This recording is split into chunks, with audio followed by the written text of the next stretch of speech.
Before we start, I do have an important question. Does anybody have a two of hearts? Yeah? No two of hearts? You do? Okay, I know another, so that's three. All right. Hi, I'm Colleen Tully from Medtronic, and Hey, I'm Micah from CGS. we are going to share with you a project that we collaborated on, and excited to share our journey with you, and really just I love what we built together. So I am. Why did that change? There we go. Huh? How do I get back to the agenda? Hit up, yeah, the up arrow. Oh, the up arrow. Yeah. Excited to share this with you guys. I'm going to quickly run through a few slides and then hand it over to Micah. So what is this? Okay, so it's a surgery project that we have built replacing our old VR apps that were outdated. Why do we use this? Why do we use VR to do this surgery project? Well, we train our reps and our customers on how to use our complex our devices in complex procedures, and this was really the most beneficial way to do it. That kinesthetic learning, that stickiness that you get with immersiveness. I think this is on a timer, keeps rolling. That you get with immersiveness can't be beat as far as we're concerned at this point. So let me see if I can go back. Problem solved, the experience, the controls, that's the best part. So in the back end, there's a ton of data that we can capture and report out on, and Michael will talk more about that. And then how we incorporated AI into this whole scenario, and how we're connecting that to Medtronic's LLM, and having a real secure and beneficial experience. So problems to solve. Change out our old outdated stuff. We didn't even have SSO. We had no data capture.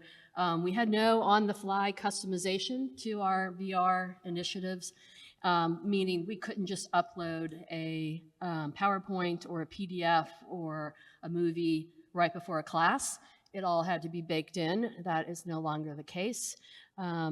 Also, how did we find the budget to move from old to new? When things change so quickly? Well, we had a lot of new product launches coming up, so we planned this a couple of years in advance, sought out some different vendors, even went internal to IT to see what they had to offer, and we landed on CGS. I'm so glad that we did. And some of the other ways that we found ROI would be for when you have new product launches, you don't have that product in hand to give to every single rep so that they can hold it and practice with it and learn from it.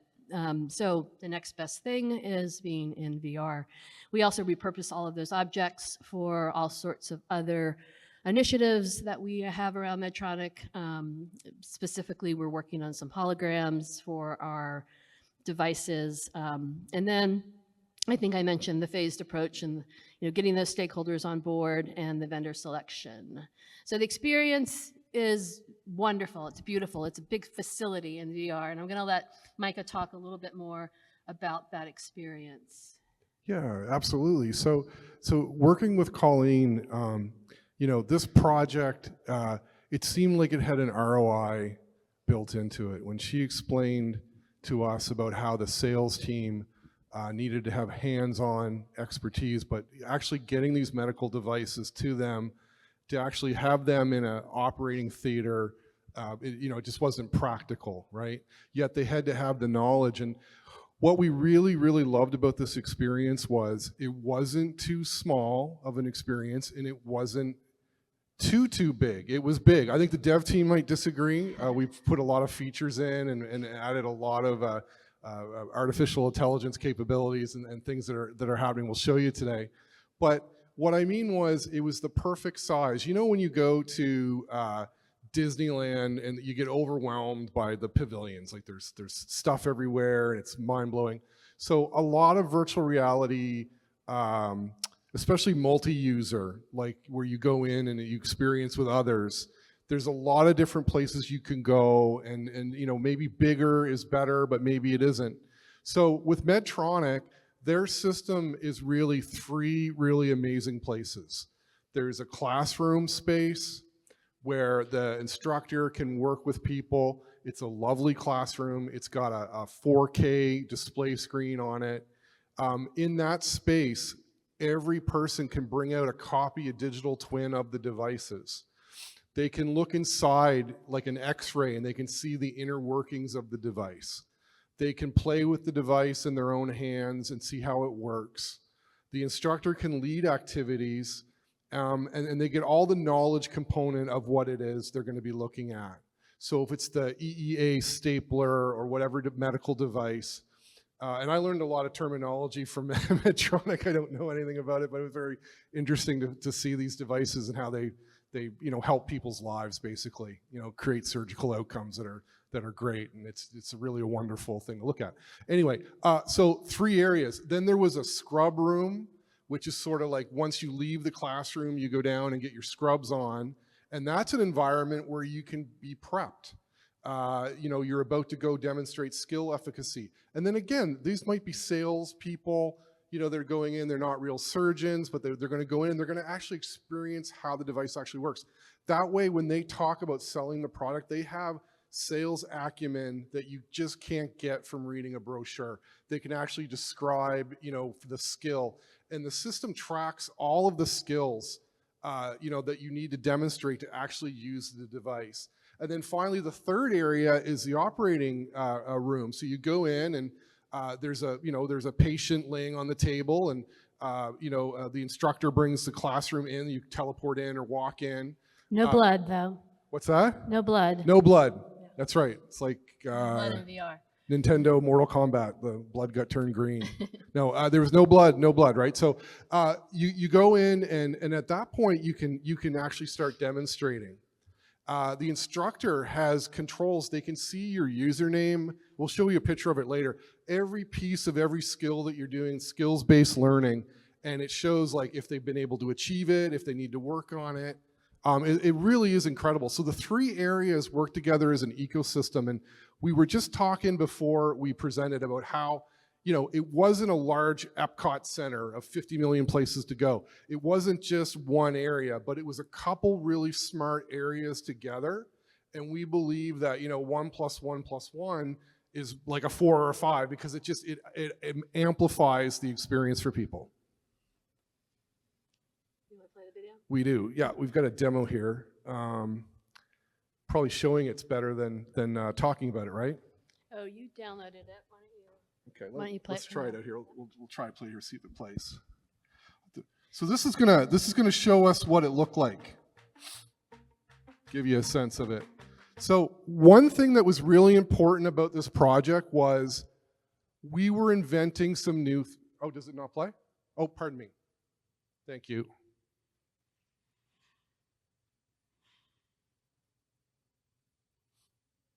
Okay, I'm gonna end the show.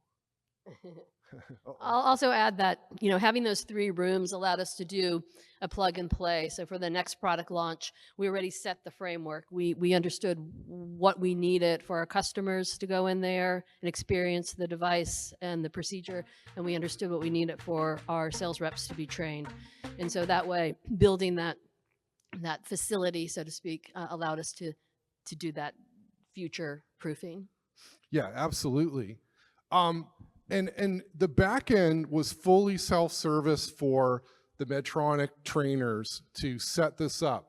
You didn't need any like administrator or programming person to do it. So all of the web tools, although you've seen them before, they were extremely polished. So what we said was every report screen or like session information, like the programming team, people like me would have to be able to glance at it and understand what it meant.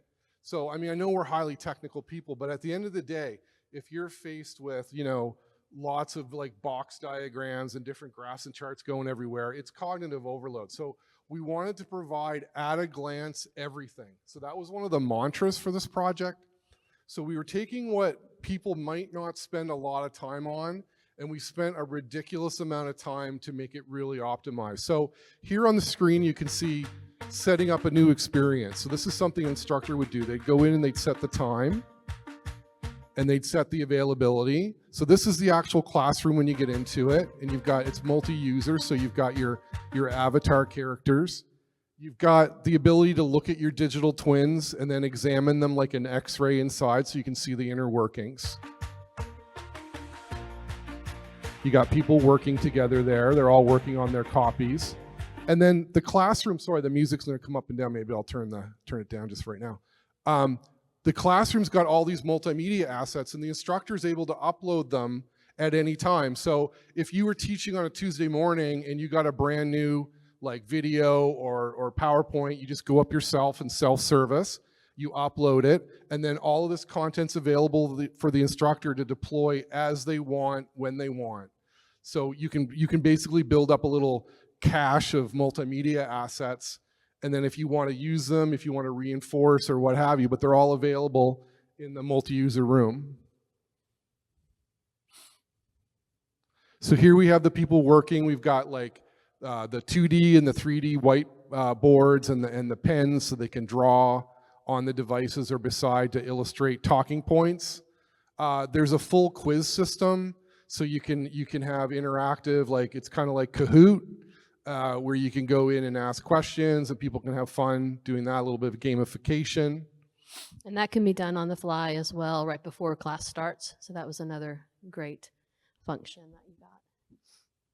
So this is moving into the actual doing piece. So once you're out of the class, you go into this room, and this went through a lot of different iteration to give the maximum efficacy, both for like learners who are attempting the skill, and then for people that are watching and basically evaluating. So we've got some additional like call out tooltips that helps the people demonstrate. We know that these folks aren't actually surgeons, but they're going and they're getting a feel for what the medical device does and how it does it.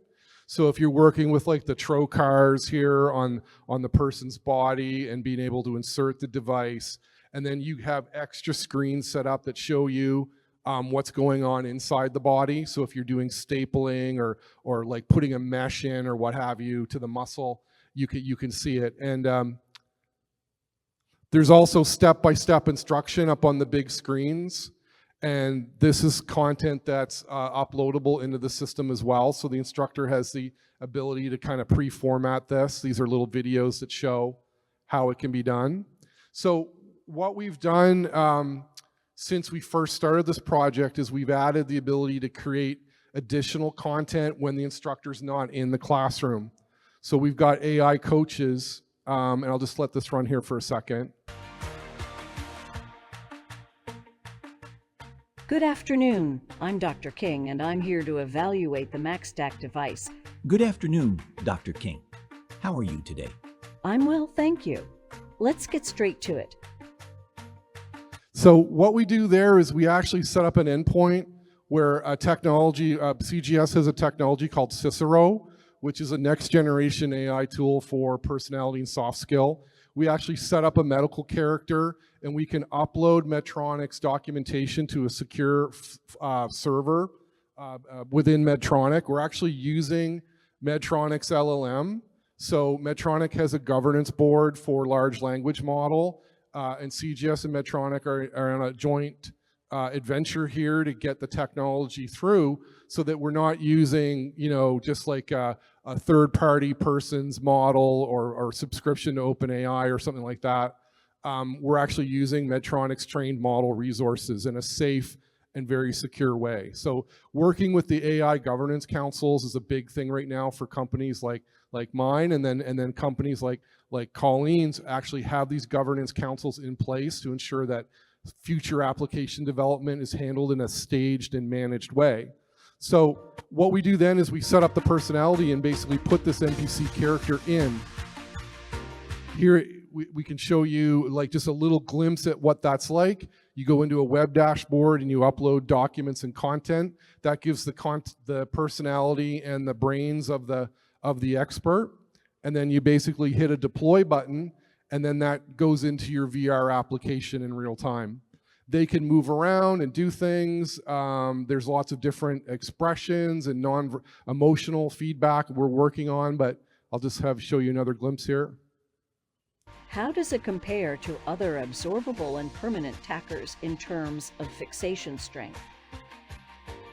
So one thing that's neat about the AR character is as you have a conversation and if you're satisfying the expert's questions, her body language actually changes to more comfortable.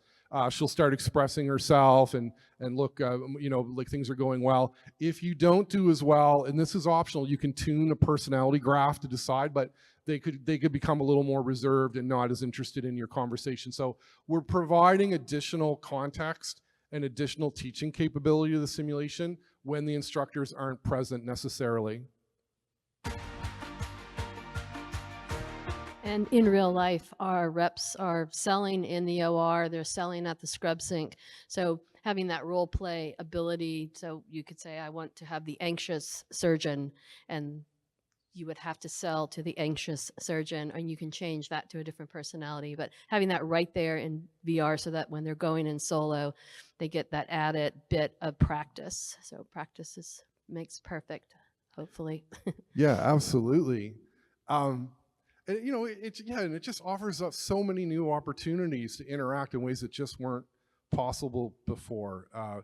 Colleen and I were talking, we were on the show floor just about an hour ago, and we were looking at some of the great vendors that are here today and talking about, how this simulation actually gets made. And in the time since we've made it, there's actually new tooling where you can use text to prompt to, generate 3D assets now. Unity has Muse, and there's other ones coming out where you can actually, accelerate your creation of products like such as this operating room theater. But we wanted to show you guys just a little bit more about like the customization. So again, the mantra was that anybody would be able to do this without having to be trained. So you can set all your customizations and user permissions from the web application for the OR room. You can set people as learners, or if they're a sales rep, learner, or if you're an instructor, or if maybe they're inactive or what have you. And we offer full CSV import export, so you can bring everybody's class in and out of the system. So we built all of the tools. They're not always the sexiest tool. It's just the tools that are the most needed and practical that help reduce friction for using virtual reality at work. So that was our big mantra. It was like, take all the stuff that people take for granted and then polish so that it's like lovely to use. And we think it'll get adopted more in the organization. And so far it's true. We're able to do more. We're able to do more with the technology. So here's a configuration screen that shows the instructor, and so they're not just given like a chance, given like default media to work with. They can upload their own MP4s, their own PDF files, PowerPoint files, whatever they like. And then once they teleport into the virtual world, all of that gear is available to them. And they can show it on the big screen in the way that they want. So if that's setting up a quiz, or if it's setting up like an interactive movie. And we've got, digital twin for everybody, so every workstation that people come into, the whiteboards, 3D positional audio, a 4K interactive screen, and then of course the AI support coaches. You forgot to mention there's a balcony off of the classroom that you can go and have private conversations, and there's mountains, and it looks a bit like Colorado, where I'm from, and there's some birds singing, so we have all the bells and whistles. I love that space, and that's for people, especially first-time users who do still get overwhelmed. Another thing we mention a lot coming to shows like this are we put on the headset all of the time, and then there's people that are onboarding and just beginning this technology for the first time. So again, this application was designed to support those people. So sometimes you might take it for granted, but these first-time learners don't. They actually really do appreciate it. One thing I wanted to call out on this screen is the Kahoot interactive board, and then the digital twin skills efficacy chart. So the instructor has a wristwatch, and they can pull up the stats on every learner and how many steps of the procedure that they've done.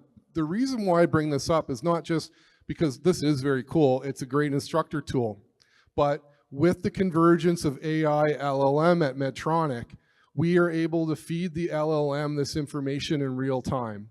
So the real-time non-player character or avatars like the doctor that you saw, Dr. King can have a fundamental awareness of where students are at in their journey demonstrating the skill. So Dr. King is able to read all of that information at real time, much like a real instructor would.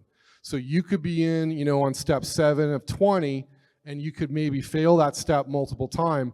Dr. King could actually do an intervention and come over and explain to you in more detail what it is you might be doing wrong. Because they have the scene graph, or like the context management of the skill. This is a major new part of virtual reality simulators in education. You're able to connect the LLM and do things that you've never been able to do before. I bet some of you are working on your own things that are very interesting, but this gives a really great infrastructure, a superpower leap forward, and the AI can now basically interact with the learners in very novel new ways. So we're very excited to see this technology flourish as it becomes more adopted. Just speaking a little bit more maybe about virtual reality and AI, we do feel it's a perfect partnership for this type of technology. It increases the efficacy of dynamic simulation. It gives the learner instant access to knowledge above and beyond what the instructor's teaching or what they're hearing or what they're seeing on screen. So we can embed the AI into the wristwatch that each learner wears, and they could basically go and get additional information anytime that they want. So did you want to speak a little bit about our process together, developing, iterating, and you and our dev team together? Sure. So one of the best parts of this project was, you know, we knew what we wanted, but we didn't know what we didn't know. And so working with CGS, I think we both benefited from, you know, that iteration mindset. We weren't stuck on like, we must do it this way. If we got to a problem during the development and there was another solution that maybe was just brand new or we hadn't thought about before, we were able to collaborate and do that quickly as we move through the development process. That's great. Well, according to time, looks like we're just about out of time. We started a couple minutes early, so we a couple minutes late. We don't know if there's time for a question, if anyone has a question or not. Okay. Oh, we got a couple minutes. If anybody has any questions about the project, we would love to hear it.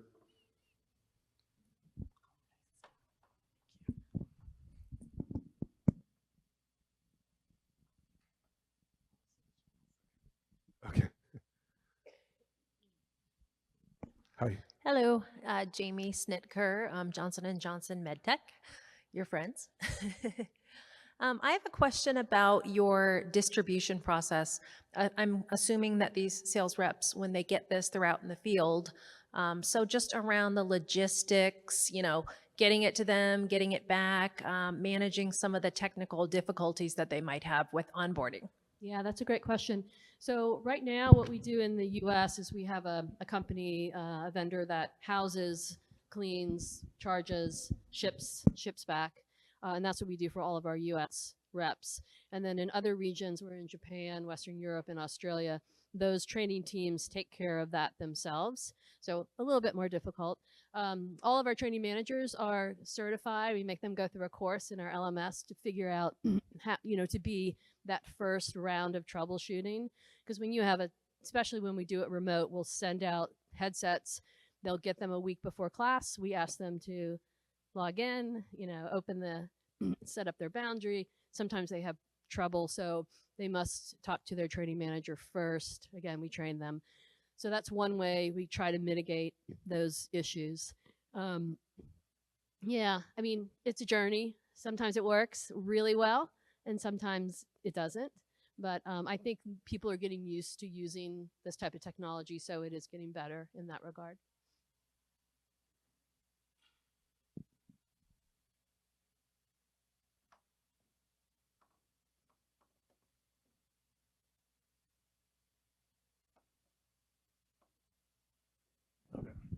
Hi, Matt Jablonski from Boston Scientific.